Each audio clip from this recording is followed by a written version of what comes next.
Salve Maria a todos! Sejam todos bem-vindos a este canal, nesse vídeo número 4, sobre a leitura da encíclica Amoris Laetitia, sobre o amor na família. Ontem paramos lemos até o número 17. Hoje iniciaremos o número 18. Então, vamos continuar de onde paramos. E aqui está escrito: o Evangelho lembra-nos também que os filhos não são uma propriedade da família, mas esperam-os o seu caminho pessoal de vida. Ó, é muito profundo já. Só esse tiquinho de afirmação aqui que faz o documento, a gente dá para meditar do tanto que a gente não pode sufocar também. A gente tem que dar educação aos filhos da gente, só que a gente também não deve sufocar. Isso está lá em Provérbios. Provavelmente aí mais para frente deve citar Provérbios, tá? Mas quando pega e sufoca, desvia também. Então é exagero também. Continuando, se é verdade que Jesus se apresenta como modelo de obediência a seus pais terrenos, submetendo-se a eles. Aqui manda conferir em Lucas, capítulo 2, no versículo 51. E nesse versículo aqui, no qual manda vir, é bem naquela cena ali onde que Jesus fica no templo por 3 dias. Ou seja, fica Maria e José, eles perdem Jesus por 3 dias. Acaba também sendo um sinal, né? Um sinal espiritual ali para nós que estamos lendo e vendo essa situação. Mas aqui manda vir e observar o número 51 do capítulo 2 de Lucas. E aqui está escrito assim: em seguida, desceu com eles a Nazaré e lhes era submisso. Então, que é aquela submissão que ele tinha, aquele respeito para com seus pais. Até porque, desde o Antigo Testamento, já existia o mandamento de honrar pai e mãe. E, continuando, também é certo que ele faz ver que a escolha de vida do filho e a sua própria vocação cristã podem exigir uma separação para realizar a entrega de si mesmo ao reino de Deus. Aqui manda conferir em Mateus capítulo 10, do versículo 34 ao 37. E aqui está escrito dessa maneira: não julgueis que vim trazer a paz à terra. Vim trazer não a paz, mas a espada. E na nota dessas palavras tão pesadas, está escrito assim, o sentido: minha vinda será ocasião de ódio entre homens, declarando-se uns por mim, outros contra mim. Aqui é na parte do rodapé daqui da Bíblia Ave Maria, ok? Continuando, eu vim trazer a divisão entre o filho e o pai, entre a filha e a mãe, entre a nora e a sogra.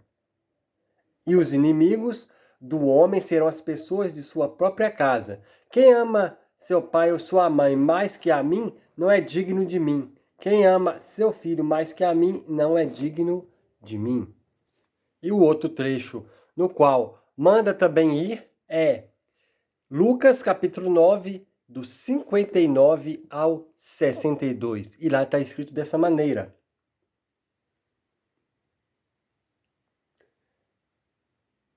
a outro disse, segue-me. Mas ele pediu, Senhor, permite-me ir primeiro enterrar meu pai.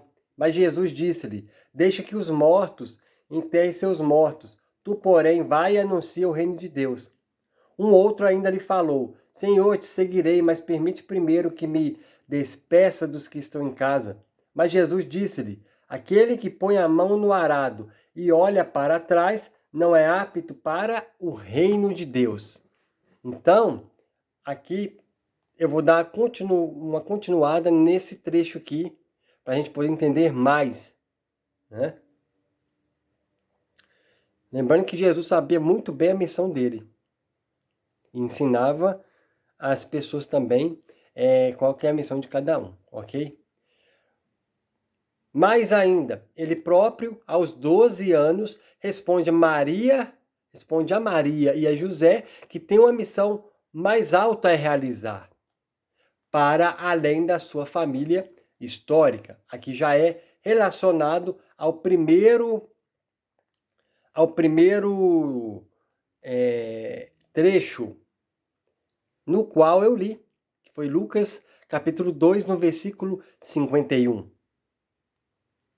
Continuando, por isso, exalta a necessidade de outros laços mais profundos, mesmo dentro das relações familiares. Minha mãe e meus irmãos são estes, os que ouvem a palavra de Deus e a põem em prática. Então, essa frase aqui, minha mãe e meus irmãos, são estes, os que ouvem a palavra de Deus e a põem em prática, está em Lucas capítulo 8, no versículo 21. Prosseguindo, por outro lado, Jesus presta tal atenção às crianças, consideradas na sociedade do Oriente Médio Antigo como sujeitos sem particulares direitos, inclusive como parte da propriedade familiar, que chega ao ponto de propô-las aos adultos como mestres, devido à sua confiança simples e espontânea nos outros. E aqui em seguida já cita um trecho que está em Mateus 18, do versículo 3 ao versículo 4. E está escrito dessa maneira: Em verdade vos digo, se não vos converterdes e não vos tornardes como crianças, não entrareis no reino dos céus. Quem se faz pequeno como esta criança, este é o maior no reino dos céus. Ou seja, aqui já é naquele sentido de as crianças, elas não têm aquela confiança que o pai e a mãe vai cuidar. Quando Jesus compara as crianças ao reino dos céus, que nós devemos ser como as crianças, é para nos abandonarmos e confiarmos, ser submissos a Deus. Então, é isso que ele está dizendo. Continuando, agora já é no número 19 do documento, no subtítulo, um rastro de sofrimento e sangue. O odílio que o Salmo 128 apresenta não nega uma amarga realidade que marca toda a Escritura. Vamos ver qual a amarga realidade. É a presença do sofrimento, do mal, da violência que dilaceram a vida da família e a sua comunhão íntima de vida e de amor, já que citou Salmo 128. E essa amarga realidade que marca toda a Sagrada Escritura. Então, vamos ao Salmo 128. E no Salmo 128 está dessa maneira: Ah, como me perseguiram desde minha juventude, que o diga Israel. Como me perseguiram desde a minha juventude, mas não me puderam vencer. Lavraram sobre o meu dorso os lavradores, nele abriram longos sulcos. Mas o Senhor é justo, ele cortou as correias com que me afligiram os maus. Sejam confundidos e recuem todos os que odeiam Sião, que eles se tornem como a erva do telhado, que seca antes de ser arrancada. Com ela não enche as mãos o ceifador, nem seu regaço quem recolhe os feixes. Os que passam não lhes dirão: desça sobre vós a bênção do Senhor. Nem nós vos abençoamos em nome do Senhor. Quando cita essa parte nesse salmo, não adianta esperar quem está te perseguindo que te abençoe, que te console, que te conforte. Também isso é a vida do cristão, não é?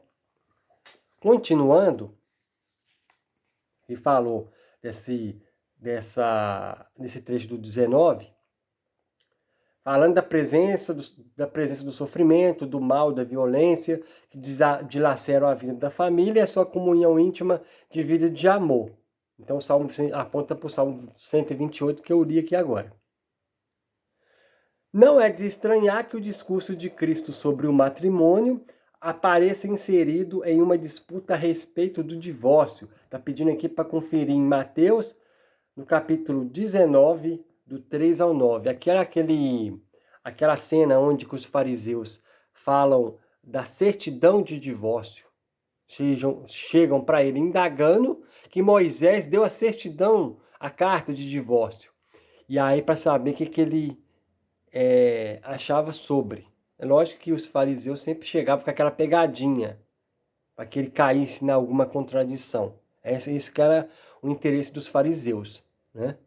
Mas, vamos ao trecho lá. Mateus, capítulo 19, do versículo 3 ao versículo 9. E em Mateus, está desta maneira. Os fariseus vieram perguntar-lhe para pô-lo à prova. Olha, já começa assim. É permitido a um homem rejeitar sua mulher por um motivo qualquer? Respondeu-lhes Jesus: Não lestes que o Criador no começo fez o homem e a mulher e disse: Por isso o homem deixará seu pai e sua mãe e se unirá à sua mulher e os dois formarão uma só carne. Aqui já está um asterístico que aponta na Bíblia Ave Maria para ir na parte do rodapé. E lá no rodapé está escrito: Estas palavras, pronunciadas por Adão, sobre inspiração divina, foram tiradas do Gênesis capítulo 2, no versículo 24. Você vê que Jesus sempre cita lá o Antigo Testamento, porque ele é o centro de toda a Bíblia, né? Mas de onde ele tirou? De Gênesis capítulo 2. Essa frase foi a resposta para os fariseus. Por isso, o homem deixará seu pai e sua mãe se unirá à sua mulher, e os dois formarão uma só carne. Assim, já não são dois, mas uma só carne. Portanto, não separe o homem o que Deus uniu. Disseram-lhe eles: Por que então Moisés ordenou dar um documento de divórcio à mulher ao rejeitá-la? Jesus respondeu-lhes: É por causa da dureza de vosso coração que Moisés havia tolerado o repúdio das mulheres, mas no começo não foi assim. Ora, eu vos declaro que todo aquele que rejeita sua mulher, exceto no caso de matrimônio falso, e desposa uma outra, comete adultério. E aquele que desposa uma mulher rejeitada, comete também adultério. Olha, hoje em dia virou moda isso aqui, ó. Hoje, esse trecho aqui, exatamente esse trecho aqui, ó, é as pessoas estarem vivendo nessa situação e querer colocar na cabeça da geração e falar para todos que aquela situação ela é certa, ela é agradável diante de Deus. Então hoje o homem moderno está afastado ali dos ensinamentos de Deus. Lógico que uns já sabem e outros não. Aí cabe a Deus julgar. Mas o que é difícil hoje em dia é isso. É as pessoas que querem viver em pecado e querem falar que hoje o errado agora é certo. Então isso que é inadmissível. Quem julga é somente Deus. Mas pecado é pecado diante de Deus. De nós, não. Todos nós somos pecadores. Mas diante de Deus, né? É por aí. É por aí. A verdade, ela permanece até a volta de Cristo e vai continuar para sempre. Sempre será a verdade, né? E tudo em que vivemos, porque nós queremos viver segundo o que Deus manda viver, né? Que é o quê? A observância dos 10 mandamentos e pedir forças para Ele e perdão para Ele quando preciso também, forças para Ele para que a gente consiga vencer nossos pecados do dia a dia, né? Só que o pecado é pecado, ok? Mas sobre esse trecho aqui, é lógico que mais para frente eu vou estar entrando nele, que o próprio documento vai estar falando sobre, ok? E todos esses documentos, ele mostra sobre essa balança, sobre o respeito ao próximo, sobre as pessoas que estão em pecado, são convidados a vir para a igreja de Cristo e venha para ser acolhido, né? Só que o pecado é pecado. No momento ali que for ali de buscar a verdade tem que ser dita. Como funciona tal coisa diante de Deus, o pecado diante de Deus de tal maneira. Aí o que? Aí apresenta a verdade para a pessoa e aí o que? Ok, a verdade é essa aqui. Só que quando a pessoa pega e vai e fala, eu vou mudar de vida, a pessoa, ela, diante de Deus, ela vai mudar aí por Deus e não para o próximo, para mostrar para o próximo. Mas isso já é um outro assunto mais para frente no documento Amoris Laetitia, né?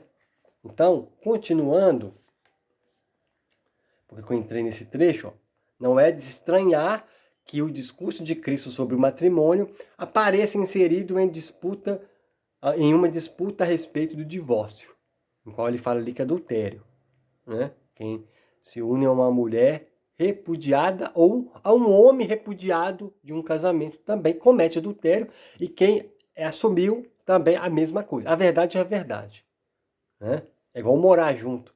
Morar junto, as pessoas pegam, não casam, então juntam, estão em estado de quê? Não é em adulto, vamos estar aqui, são duas pessoas desimpedidas, chegam lá e juntam. Aí tem aquele pecado da fornicação, tem que pedir autorização para Deus. É só ir lá e casar, gente. Mas, continuando.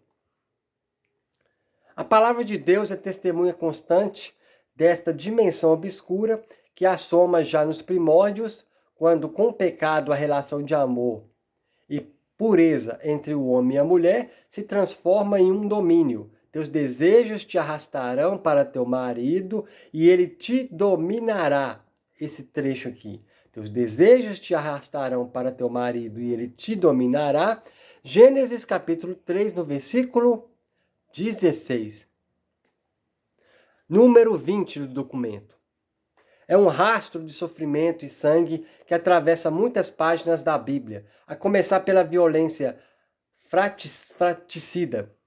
A violência fratricida de Caim contra Abel e dos vários litígios entre os filhos e entre as esposas dos patriarcas Abraão, Isaque e Jacó, passando pelas tragédias que cobrem de sangue a família de Davi, até as numerosas dificuldades familiares que registra a história de Tobias, ou a confissão amarga de Jó abandonado, dizendo: Deus afastou de mim os meus irmãos e meus parentes, como estranhos, me evitaram.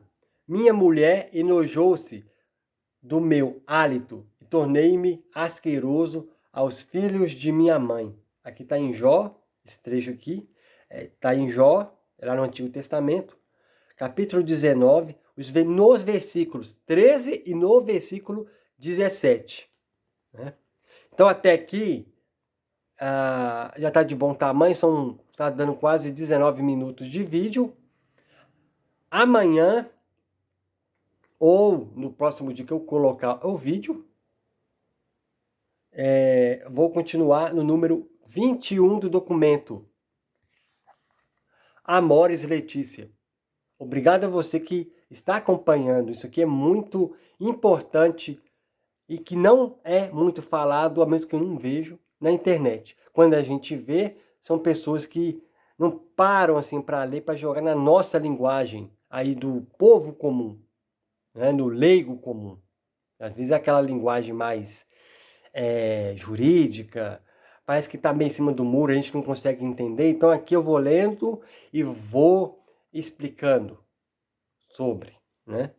É lógico que essa explicação que eu dou, eu sempre estou lendo aqui, eu sou engajado na minha paróquia, né? Aqui de Sabará. Eu sou engajado aqui, então não é somente que está na internet e só, como muitos na internet aqui fazem. tem que engajar na paróquia no qual habitamos. Né? Porque não adianta estar ensinando aqui na internet e não estar engajado na paróquia. Porque as pessoas precisam de ouvir os ensinamentos da Igreja Católica. Cadê os catequistas? Né? Mas é isso aí, gente. Boa noite a todos, salve Maria e uma ótima noite.